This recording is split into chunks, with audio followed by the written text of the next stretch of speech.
Assalamualaikum everyone! How are you? Malamig dito kaya kami nakakumot at saka kami naka-hood. Sobrang lamig, di ba?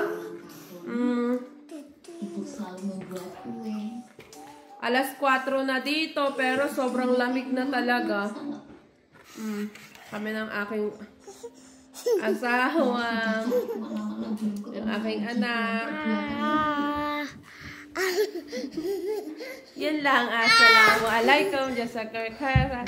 Bye. Tingnan nyo yung panahon namin dito, oh. Maghapon ng nagganyan-ganyan. Yung panahon ba?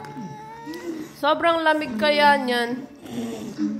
Kaya, yung mga tuyuin, hindi pa matuyo. Yun lang. Bye. Assalamualaikum. Jazakallah khairan. Si Nana Epal talaga. I love mommy.